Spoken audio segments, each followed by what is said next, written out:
हिंदू धर्म भारत में सबसे अधिक पालन किया जाने वाला धर्म है। इस धर्म का बहुत ही व्यापक इतिहास और असंख्य देवी देवता है।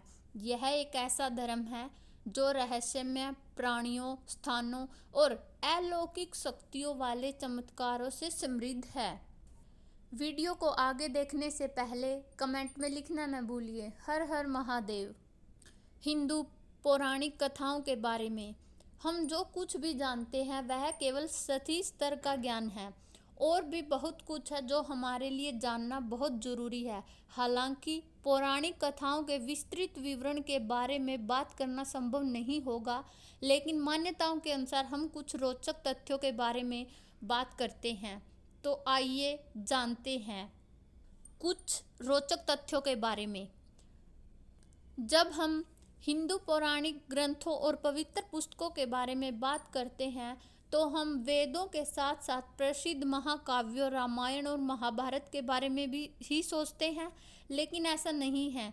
हिंदू पौराणिक ग्रंथों में महाभारत, रामायण, पुराण, वेद, संगम साहित्य, पेरिया पुराणम, भागवत पुराणम और दक्षिण एशियाई कुछ उल्लेखनीय ग्रंथ भी शामिल हैं। इसमें मनुष्य की रचना से संबंधित कई अवधारणाएं हैं और हिंदू पौराणिक कथाओं के अनुसार मनुष्य को बनाने के लिए एक से अधिक तरीके रहे हैं।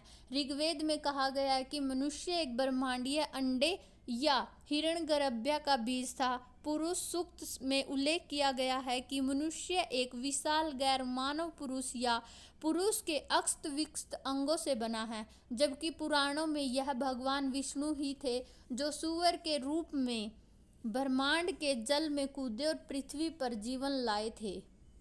पुराणों में ब्रह्मा, हम सभी भगवान ब्रह्मा को ब्रह्मांड के निर्माता के रूप में जानते हैं।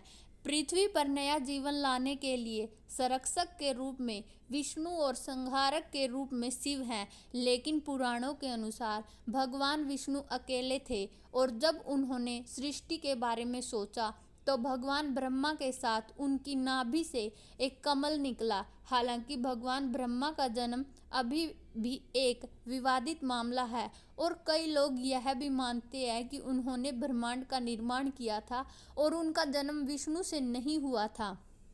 जीवन के बाद, मृत्यु के बाद जीवन की कई अवधारणाएं हैं, जबकि हम मुख्य रूप से इस तथ्य पर विश्वास करते हैं यदि कोई दयालु, उदार और अच्छा व्यक्ति है तो वह अपनी मृत्यु के बाद स्वर्ग जाएगा। अगर वह पर्याप्त अच्छा नहीं है तो व्यक्ति को नरक में भेजा जाता है और उसके द्वारा किए गए पापों के अनुसार दंडित किया जाता है। वहीं एक अन्य सिद्धांत में यह बात सामने आई है कि व्यक्ति की मृत्यु के बाद उसके शुभ अशुभ समाप्त हो जाते हैं और तटस्थ भूमि पर पहुंचने के बाद व्यक्ति की मृत्यु के बाद सामान्य स्थान पर भेजा जाता है। इसके अलावा एक अन्य सिद्धांत से यह पता चलता है कि एक प्राणी विभिन्न जीवन रूपों में पृथ्वी पर वापस आता रहता है और मनुष्य के रूप में मरने के बाद वह सर्वोच्च मोक्ष प्राप्त करता है। युग, आप सभी ने अलग अलग युगों की कहानियां सुनी होगी। कुल मिलाकर चार युग होते हैं: सतयुग, द्वापर युग, त्रेतायुग और कलयुग। प्रत्येक युग का अंत तब होता है जब अत्यधिक अपराध और अराजकता होती है और लोग निर्दयी हो जाते हैं। तब भगवान अवतार लेते हैं और दुनिया को प्रकाश की ओर ले जाते हैं।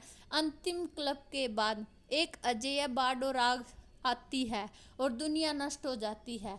ब्रह्मांड के रचयिता, हम सभी देवी देवताओं के साथ साथ वस्तुओं की भी प्रशंसा करते हैं, जैसा कि आरण्यक और उपनिषदों में वर्णित है। लेकिन यह भी माना जाता है कि ब्रह्मा के पुनः निर्माता थे, ब्रह्मांड के पुनः निर्माता थे और वास्तविकता निर्माता शिव विष्णु कि ब्रह्मा ब्रह्मांड के पुनः निर्माता थे और वास्तविक निर्माता शिव विष्णु या शक्ति थे और ब्रह्मा वर्तमान निर्माता थे।